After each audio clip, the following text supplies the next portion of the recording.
The coaching industry is broken and I'll fix it. If this is the first time you watch one of these videos, I'm Juan. I run a performance firm that creates and reinforces cultures within coaching organizations. And the reason why I say coaching businesses are broken is mostly because there is no actual truth. Not only in the client results they most of the times say they have, but also on their own word. I've been speaking also to a lot of coaches recently, and they have a problem committing to their word. They say they're going to do something and then they don't do it. And then they expect they'll be able to hold accountable their clients or their team members, but they're not able to because they aren't even able to hold themselves accountable.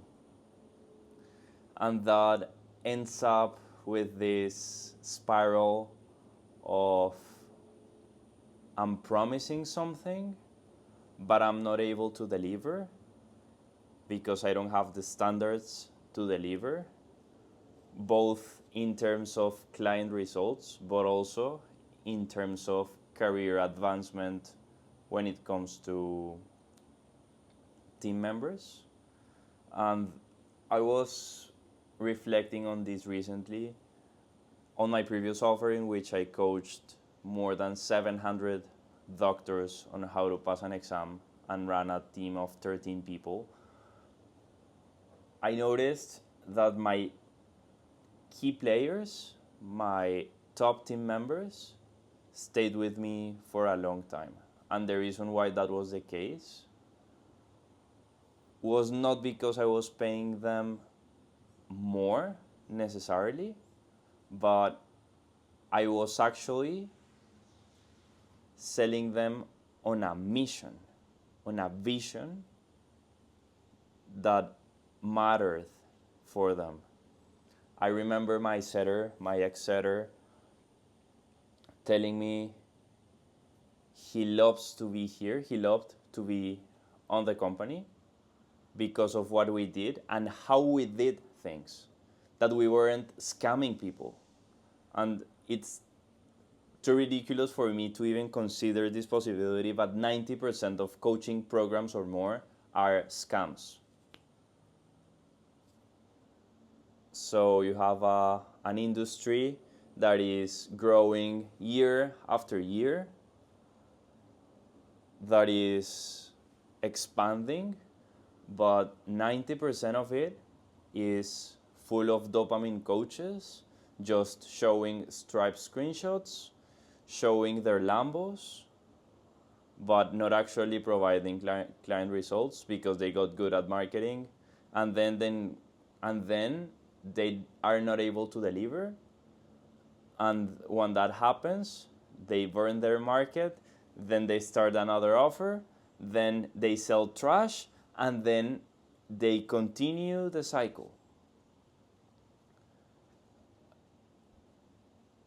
It's amazing how people that are supposed to hold the highest standard of all, because you're mentoring someone, and when you're mentoring someone, you're supposed to hold a higher standard to yourself than them.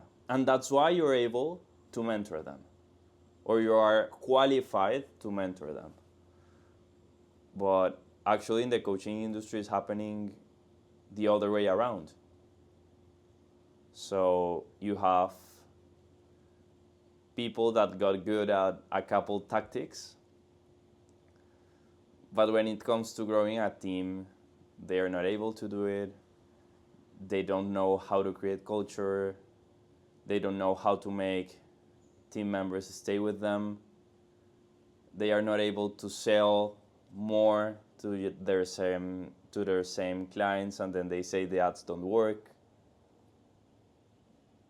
They always blame everyone apart from themselves. We all in the entrepreneurship community say we are owners of our results. We have to take on stream ownership, but 99% of coaches never do. And that's actually my reflection for today, because what I want to build is something different, and is only for people that are ready to raise their own standards in terms of client results, in terms of team retention, in terms of team performance. What I do is not for everyone. The Backend Premier League is not for everyone. Not everyone likes to be tracked and measured objectively week after week, because their ego is simply too high for them to get a little critic, even if that critic lets them improve. So I guess the reflection for this week is, you can see a lot of noise on the internet. You can see a lot of noise on, even more noise than those birds. But you can hear that amount of noise and still be a shitty coach.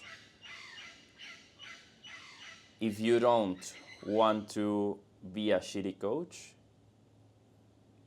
then you might, or you could, join the Backend Premier League. You can shoot me a message on Instagram if you want to play this game at a different level. But this is not for everybody, as I said. Like, most of the people prefer to keep their standards low at a point they feel comfortable. Because, like, to be honest, making 10K per month is, for most people, more than enough. If you're not at that level and you actually want to generate generational impact, both for your clients and for your family and with your team members, taking into account a long-term vision, then you could do something. This was the episode 2 of the Building a Billion series, in which I'm documenting my journey while I create the first $1 billion valuated company in the coaching industry. I hope you like this video, and see you tomorrow, hopefully.